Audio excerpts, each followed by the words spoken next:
promo menarik, diskon-diskon menarik tentunya yang bisa dapat hadiah juga kalau nggak Oh bisa salah. dapat hadiah juga ya. Bisa Jadi dapat hadiah ini juga. menarik banget. Semuanya saling mensupport, saling bersinergi untuk kelancaran PMPL Season 4. Ada sponsor tadi dan juga kita akan melihat ini dia yang bersinergi juga para tim-tim dan juga para pemain-pemain terbaru di tim mereka.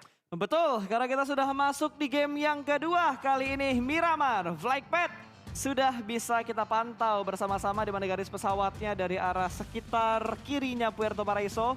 Dari jam 6 menuju ke arah jam 1, berakhir di Torre Ahumada dan juga Campo Militar. Ya, dengan flight path seperti ini harusnya tim yang tadi diprediksi oleh Bro Pasta agak cukup kesulitan, yaitu AE karena drop zone mereka harusnya di El Pozo, tapi mereka juga punya drop zone kedua di Los Higos. Kayaknya sih ke Los Higosnya. Ini udah mulai turun cepat ternyata kalau kita lihat dari Alter Ego. Mereka langsung mengamankan ke arah kiri bawah seperti yang dibilang oleh Sanskuy. Dari Alter Ego lebih memilih menuju ke arah Los Higos karena drop zone awal mereka terlalu jauh. Sementara kalau kita lihat di Los Leones harusnya akan ada 2 tim minimal. Ada Onyx mungkin yang akan turun di arah LL, lalu akan ada Voyin yang seperti biasa mereka akan turun di sekitar LL. Apakah Onyx kali ini akan menuju ke LL atau mereka akan menuju ke arah Chumcher? Ya, karena Chumcer terpantau masih kosong sejauh ini dan ya nampaknya Onyx ada inisiatif untuk menuju ke arah Chumacera. Dan juga Impala harusnya sangat nyaman Genesis Dogma berada di sana tanpa perlawanan. Kalau kita lihat juga Pekado masih seperti biasa ditempati oleh Bigetron Red Alliance. Yang menariknya ini pergantian di pemain-pemain Bigetron, line up-nya yang selalu berubah-ubah dari satu hari ke hari yang lainnya. Yes, betul. Dan lu lihat deh dari Livescape sendiri mereka turun langsung scrapping, menyebar. Ya. Ada yang turun di sekitar Puerto Paraiso, ada yang turun di sebelah kiri juga, bahkan dari Maybe dikirimkan cukup jauh untuk menuju ke sekitar Impala. Wow, sangat jauh ya nampaknya kali ini dari seorang Maybe. Dan juga ada Genfos yang dekat sekali dengan Boom kalau kita lihat dari area mapnya. Tapi persebaran dari tim-tim ini karena tadi jalur pesawatnya itu berada di area kanan. Persebarannya benar-benar Monte, El Pozo itu kosong banget Bro Pasta. Itu area yang kosong banget sih. Dan menurut gua agak kurang worth it kalau misalkan ada tim yang tiba-tiba turun untuk menuju ke drop zone mereka yang awal-awal di sebelah barat. Karena circle yang muncul di sebelah kanan pasti akan ngebuat mereka kehilangan waktu yang cukup banyak untuk menuju ke drop zone mereka di arah barat. Lalu mereka bakal balik lagi ke arah timur karena circle-nya berada di arah sekitar kanan. Impala, terus di Puerto Paraiso. Jadinya agak ngebuang-buang waktu untuk tim-tim yang ada di arah baratnya. Ya, dan kalau kita lihat ini dia Voin juga akan melakukan looting-looting mereka. LL betul tidak ada ancaman, tapi kalau kita berpindah ke arah yang lain. Eagle 365 tidak terlalu jauh jaraknya dengan para pemain Aura. Betul, dan dari No Mercy kali ini yang sudah berpindah-pindah untuk memaksimalkan looting mereka di arah San Martin. Sementara GD dengan dekatnya seorang Maybe kayaknya nggak ngebuat GD-nya terlalu worry dengan apa yang terjadi di sekitar mereka. Karena hanya Maybe doang gitu. Kalau mungkin itu adalah 4 pemain dari Livescape, GD akan sedikit aware dan berhati-hati. Tapi karena Maybe mungkin mereka bakal tetap fokus untuk melanjutkan looting mereka. Tapi ada apa yang terjadi dengan seorang Nick? Karena 40 atau ya 40% dari HP-nya tadi menghilang. Apakah di tapping oleh tim-tim lain? Karena tadi kalau nggak salah ada satu pemain dari Alter Ego yang turunnya itu agak sedikit condong ke arah Chumcher. Wow, pasti akan menarik. Dan kalau kita lihat ini dia pemain-pemain dari Boom yang mana memang masih akan coba mengumpulkan weapon-weaponnya juga. Thompson sudah didapatkan, oh tapi berganti ke arah M16. Tapi menarik juga pergunaan dari tim-tim ini yang bermain dari PMPL season yang keempat. Weapon kalau di Miramar itu seringkali UMP, Thompson itu digunakan. Iya, dan gue mendapatkan sebuah informasi ternyata dari tim Voin. Tadi kan kita sempat mention ada 2 tim yang terkena minus point di Super Weekend. Tapi ternyata ada 3 tim. 3 tim? Karena Voin juga terkena minus point karena mereka tidak mengikuti Scrim. Scrim ini menjadi satu hal yang penting juga gitu. Tidak bisa dianggap remeh, tidak bisa dilupakan karena Scrim yang disediakan untuk di PMPL juga adalah hal yang wajib mereka lakukan. Betul. Selain untuk mereka latihan juga tentunya akan dijadikan tempat untuk mencoba beberapa aset-aset yang nantinya bakal kita munculkan untuk lebih mempercantik PMPL dari segi asetnya. Ya, dan juga demi kelancaran PMPL pasti harus dicoba dulu semuanya sehingga memang semua tim perlu untuk mengikuti scrim tersebut. Karena kan kalau semuanya ikutan real seakan-akan itu beneran udah PMPL, jadi ngelihat juga roomnya apakah ada kekurangan, apakah masih ada bug, Betul. apakah berat jadinya roomnya atau harus ada perubahan di sana sini. Improvisasi itu terjadi kalau semuanya ikut gitu. Yes, betul betul betul. Dan kalau kita sempat lihat ya, tadi perform dari Voin juga belum terlalu mendapatkan poin yang cukup banyak. Berarti Ya. dengan -3 yang didapatkan oleh Voin tentunya akan ngebuat poin mereka semakin minimalis. Berarti poin saat ini poinnya adalah -2 karena tadi mereka cuma nambah 1 poin Betul. dan juga minusnya 3. Yap. Wow. Lebih tepatnya mungkin mereka baru mendapatkan pengurangan 1 poin mereka aja. Iya sih. Karena kan tadi -3. Mm-mm. Dapat 1 total poin. Betul. Masih ada Berarti dua poin lagi utang yang Betul. mereka miliki. Masih ada angka bebek yang harus mereka Iya, benar. hilangkan. Mereka Itu harus dia. hilangkan. Karena Akan ya gimana ya, soalnya kan untuk di turnamen kali ini apapun yang dia lakukan kayak pokoknya nggak ngikutin peraturan pasti kan ada punishmentnya. Ya. Kayak nggak ngikutin scrim akan ada minus poinnya.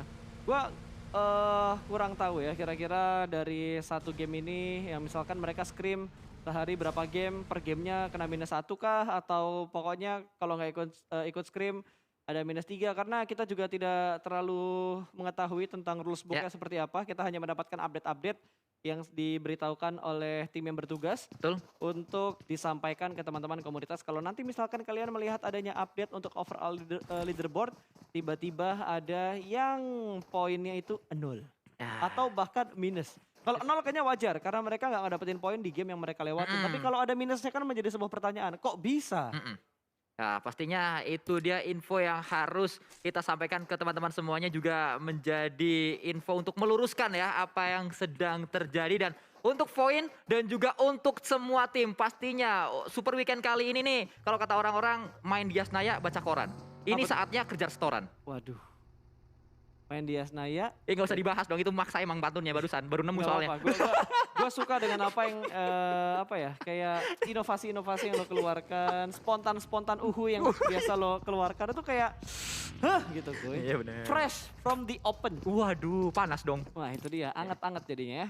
Oke, kita kembali lagi ke arah gamenya di mana Voin sudah keluar tadi dari arah LL-nya menuju ke beberapa titik yang sudah ditentukan, dan tentunya kali ini mereka mendapatkan sebuah checkpoint. Sementara Dewa United, ini ya uniknya kalau kita ngelihat circle ke arah kanan kita tadi, banyak banget tim yang berusaha untuk mendapatkan bagian pinggir-pinggir sebelah kanan yang ada di arah Miramar. Ya. Yang mereka nggak usah terlalu fokus ngelihat arah lautnya, tinggal fokus untuk ngelihat jalan dan juga arah high ground yang ada di sebelah kirinya. Itu yang membuat pemain-pemain yang bermain di area kanan seperti yang tadi Bro Pasta katakan lebih diuntungkan. Dan ini dia yang terjadi, nampaknya area kanan memang akan coba dicari oleh pemain-pemain dari Dewa United yang sudah bergerak.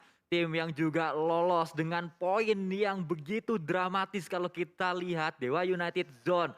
Ini adalah tim-tim yang sering sekali berada di situasi genting bisa dikatakan. Kemarin Dewa United lolos saat Zone itu nggak lolos, poinnya sama. Betul. Zone lolos saat EVOS nggak lolos dengan selisih poin yang mepet banget. Iya. Dan Dewa United itu ke PMNC dengan selisih poin yang juga cuma beda WWCD sama Skylight Gaming. Iya itu dia, jadi ada banyak banget beberapa momen lolos dan tidak lolos dengan jumlah poin yang sama yang membedakan dari placement dan juga WWCD yang sudah mereka dapatkan. Karena kan urutannya dilihat dari WWCD-nya dulu, terus dari poin placement-nya dulu, Ya. dari poin eliminasinya habis itu, dan terakhir kalau misalkan dari 3 aspek tadi masih sama, terakhir akan dilihat untuk game terakhir tim mana yang mendapatkan placement lebih bagus. Pastinya akan sangat menentukan sekali. Jadi semua tim nggak boleh buang-buang peluang. Semua tim harus memanfaatkan match demi match. Dan ternyata kalau kita lihat kali ini, Circle akan segera menutup kembali dan masih cukup menjanjikan. Nampaknya Circle kali ini membuat kita berekspektasi akankah kembali menuju ke arah kanan. Kalau sampai menuju ke arah kanan, penumpukan akan sangat ramai sekali di arah drop zone dari Genesis Dogma, dan ternyata Mendonat. Impala masih masuk. Betul, masih mendonat ternyata untuk circle-nya. Bahkan lihat di arah Impala sekarang udah ada 2 tim, ada GD, terus ada DU juga, dan Boom juga ingin menuju ke bagian dari arah Impalanya. Jadi ada 3 tim nih saat ini yang udah numpuk di arah Impala.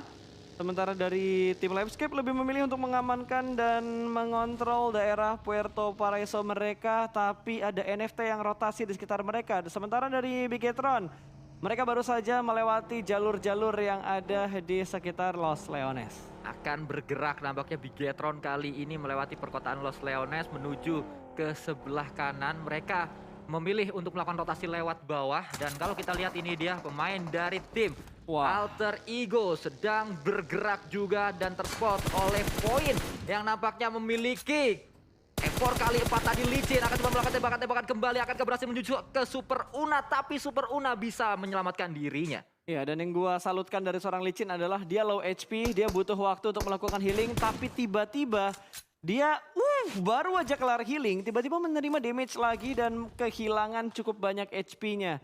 Tidak ada follow up dari pemain-pemain Void yang lainnya, membuat Licin harus melakukan reposisi supaya tidak terspot dengan mudah.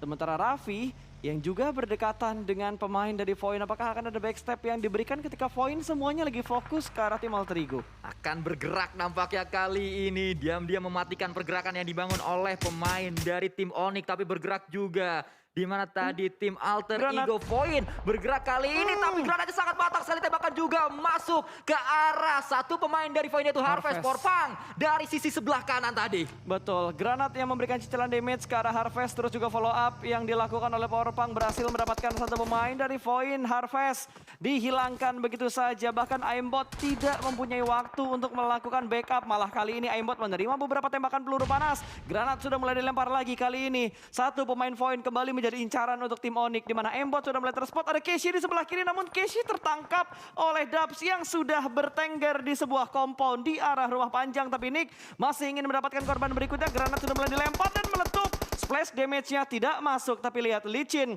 langsung memberikan follow up-nya menuju ke arah Aimbot, dan ini akan ngebuat Onyx buru-buru untuk pindahkah atau dia akan memarkirkan kendaraannya supaya lebih rapi forting area mereka di sekitar tebing-tebing ini. Ya, bala bantuan sudah datang dan membuat Onyx akan mundur terlebih dahulu, akan memainkan temponya lagi, tidak terburu-buru mereka untuk segera menyelesaikan fight dengan Void karena butuh setup yang cukup matang. Kalau kita lihat, Void juga sudah melakukan setup 3 titik yang berbeda, 3 angle shoot yang sudah mereka miliki. Di sebelah kiri ada Licin, di sebelah kanan ada satu pemain dari Void, dan di belakang ada Dubs. Aimbot di kanan tadi kalau kita lihat, dan ini akan membuat Onyx harus fokus ke arah 3 arah yang berbeda.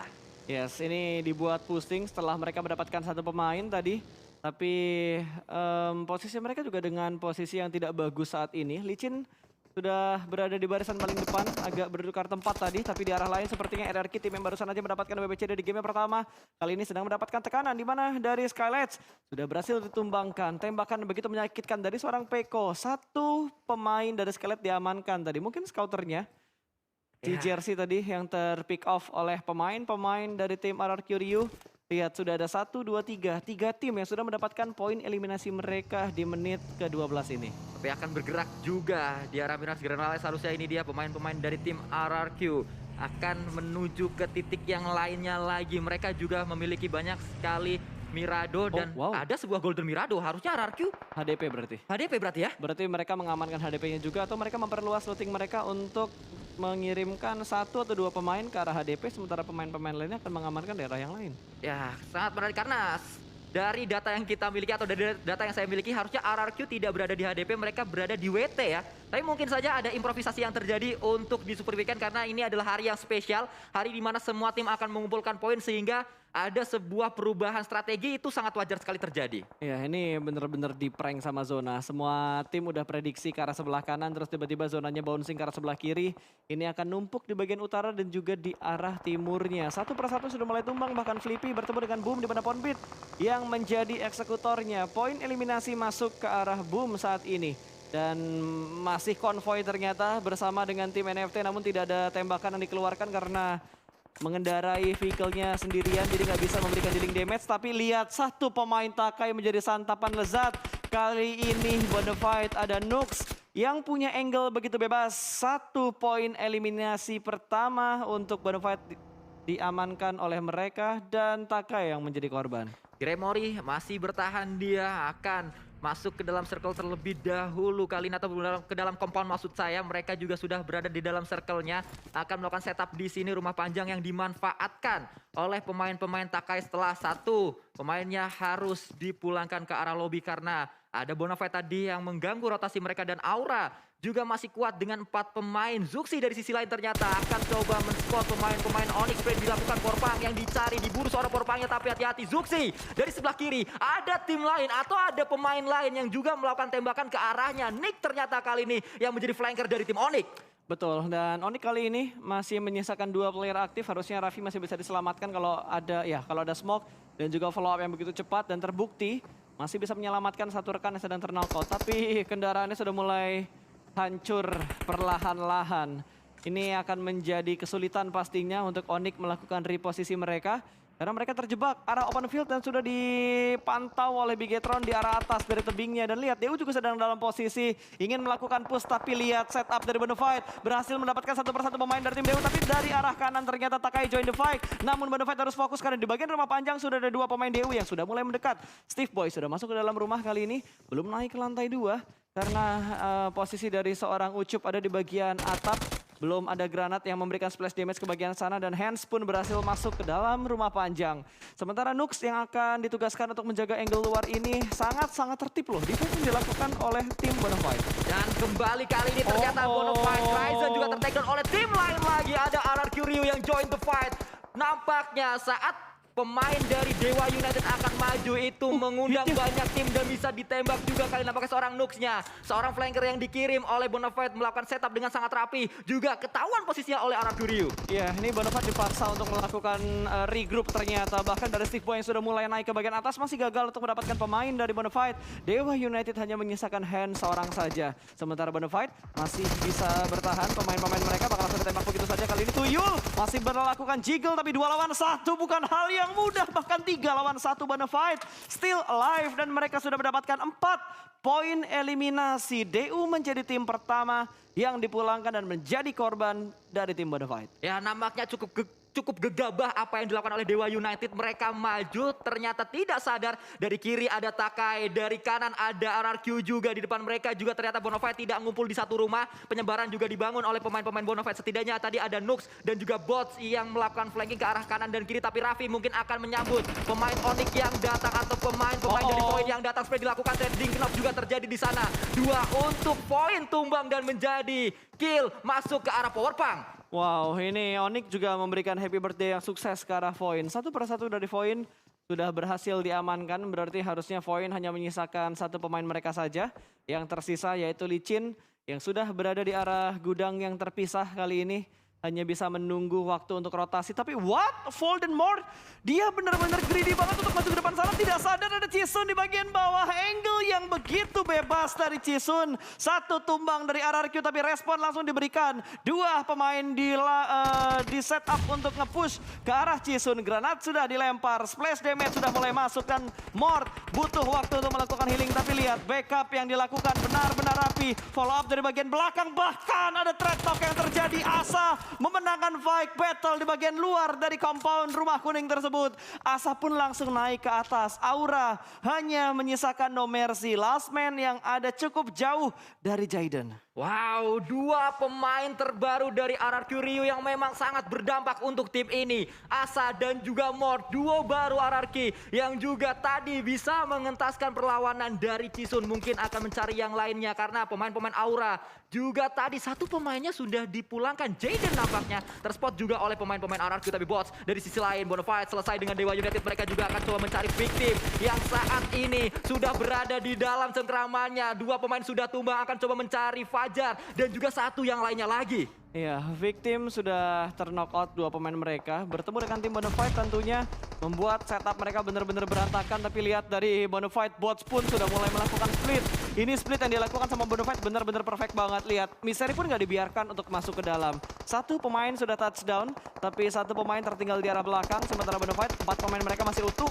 Misery pun tertangkap, last man-nya pun tertangkap, dan victim rata. Mereka menjadi tim kedua yang dipulangkan dengan hanya membawa 1 poin eliminasi saja. Dan ingat, 2 tim yang dipulangkan oleh 1 tim yang sama, yaitu Bonafide. 7 poin elimination sudah mereka kumpulkan. King Kong yang mulai bangun, yang mulai mengamuk nampaknya di Miramar kali ini. Granat yang belum berhasil tadi dilemparkan oleh pemain yang berada di area atas dari bukit ini. Yes, tadi ada Livescape yang berusaha untuk mendapatkan beberapa knockout.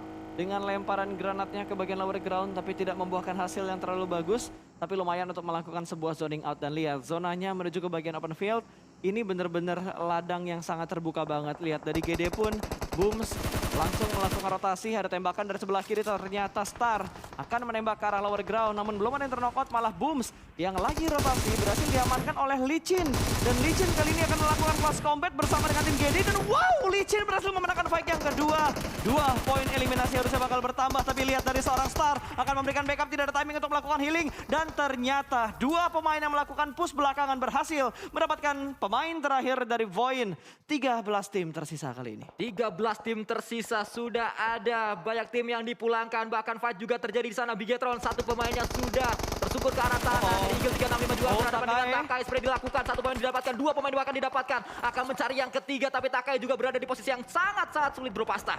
Yap, ini Takai berada di arah yang open field, walaupun masih ada Hades yang ada di bagian belakang, tapi posisi mereka saat ini benar-benar terspot oleh cukup banyak tim. Bahkan Eagle sudah mulai melakukan follow up, satu jeep kembali datang dan Hades sudah mulai merespon, tapi ternyata Eagle, satu pemain mereka masih memberikan distraction dari arah sebuah gudang. Menembak dengan scope 4 yang dia punya, tapi Leon tidak berani masuk ke dalam karena baru mau dibilang HP-nya low, tapi tembakan membabi buta dari area tersebut yang sudah semakin ramai. Hades akhirnya mendapatkan waktu untuk melakukan healing dengan phase yang begitu minimalis, hanya phase level 1 di menit 20. Wow, sangat-sangat minimal sekali apa yang didapatkan oleh seorang Hades. Tapi Hades bisa bermain 2 pemain dari Eagle 365, akan mencari yang ketiga datang juga. Sudah mulai memberikan damage yang berarti, 2 pelurunya masuk, akan coba mencari yang ketiga karena di sana ada satu pemain dari Eagle 365 juga. Kean akan datang dan Kean menumbangkan seluruh pemain dari Eagle 365, Bro Pasta. Wow, itu Eagle kayak digiring tau gak Kuy? Mau datang ke arah Hades gak bisa, dipaksa untuk mengambil sebuah tenda. Tenda birunya mau diambil tapi tiba-tiba udah ada 2 pemain Takai yang siap untuk memberikan surprising attack ke arah pemain terakhir yaitu Alpha dari Eagle 365. 11 tim kali ini yang tersisa dengan kondisi RRQ yang cukup dekat dengan Skylights Granat menuju ke arah Voldemort, splash damage yang masuk dan ada sedikit kejutan dari seorang Smith membuat satu pemain dari RRQ mendapatkan damage yang begitu besar, low HP untuk seorang Mort, tapi masih bisa berdansa rupanya. Namun mereka benar-benar berada di ujung blue zone untuk circle yang kelima. Tapi kalau kita lihat dari kamera yang lebih kecil lagi, di bawah juga ada fight yang terjadi. Tapi Bigetron akan berhadapan dengan Skylight Gaming kali ini, atau RRQ akan berhadapan dengan Skylight Gaming. Sangat berdekatan sekali, naik ke arah atas Smith, tapi juga ada Asa yang menunggu di sana. Slayer datang kembali kali ini, pemain-pemain dari Skylight Gaming. Ya, ini 2 lawan 4, tentunya bukan jumlah yang seimbang dan Smith sudah selesai melakukan healing. Slayer akan langsung melakukan rotasi untuk menyelamatkan posisinya. Tidak terspot, tapi at the end-nya 3 pemain RRQ melakukan spray secara bersamaan dan berhasil mendapatkan rotasi terakhir dari Skylights. Begitu banyak poin eliminasi yang sudah dikumpulkan oleh RRQ dan juga somehow Bigetron mendapatkan poin eliminasi yang sama. Wow, sudah mendapatkan 7 elimination point dan kalau kita lihat RRQ sudah selesai dengan satu tim. Mereka tidak puas di sana, tidak hanya puas dengan 2 pemain Skylight Gaming, mereka akan coba mencari 2 serigala di dalam sebuah compound kali ini. Tapi kalau kita berpindah kembali, Mort akan maju mungkin. Di depan dari Mort itu ada tim AE, Bro Pasta. Ya, ada AE, ada NFT dengan kondisi AE yang sedang tersandwich karena sudah mulai dipantau perlahan-lahan, sementara Bigetron sedang mendapatkan tekanan karena ada Takai yang mengganggu juga. Dan ternyata Grimory sebagai last man-nya akan melakukan rotasi ke arah sebelah kanan, di mana di sebelah kanan Grimory sudah ada RRQ yang menunggu. Ken pun berhasil diamankan, Zuxi mendapatkan 1, Fokker sudah dipulangkan menuju ke arah lobby dan Ken pun sudah dipulangkan juga. Takai pun rata. Lihat, Bigetron dan juga RRQ ini seakan-akan 2 tim ini sedang berburu poin eliminasi karena jumlah poin eliminasi mereka saling mengejar silih berganti satu sama lain. Ya, betul sekali. Di awal kita melihat Bonafide yang benar-benar menggila, tapi saat ini kita juga melihat di mana RRQ satu pemainnya harus tersungkur ke arah tanah Voldemort, tapi ada trade yang terjadi juga. Potato bisa melakukan healing dan akan bergerak dengan baginya mungkin, tapi close combat terjadi. Nerpeko kembali mendapatkan satu pemain dari tim Boom dan Boom pun dipulangkan ke arah lobby seluruhnya. Tapi Nerpeko tidak bisa bertahan karena ada Kato dari sisi lain. Betul, ini Livescape punya angle yang enak banget ke arah tim RRQ. Tadi RRQ benar-benar diuntungkan, tapi kali ini RRQ sudah mulai mendapatkan tekanan yang sangat-sangat berarti. Sementara 2 pemain dari RRQ yang tersisa masih butuh bantuan karena salah satunya sedang dalam posisi knockout. Tapi Bigetron juga memberikan distraction ke arah Livescape. Ketika Livescape lagi fokus ingin ke arah RRQ, tiba-tiba Bigetron nge-push dari arah belakang mereka. Ya, Runner Peko juga akan segera diselamatkan karena Mort menjadi tim rescue kali ini. Ada sebuah cekungan yang dimanfaatkan, mereka tidak perlu melebarkan sebuah smoke terlebih dahulu. Tapi Potato harusnya terdengar step dari Potato di sini karena dia terus-terusan bergerak di sana. Liquid bersama dengan pemain Bigatron yang lain. Enak banget, mereka punya area paling tinggi dari circle-nya. Betul, dan mereka masih berempat. Bahkan berhasil mendapatkan Mort yang tadinya terknock out atau yang baru nge-revive. Tiba-tiba tumbang satu pemain lagi, hanya menyisakan Peko sebagai pemain terakhir dari tim RRQ. Bigatron bergerak pelanan pasti dengan 10 poin eliminasi yang sudah mereka dapatkan. Sementara Potato masih belum memberikan lemparan granatnya ke arah Peko. Apakah karena sudah habis granatnya?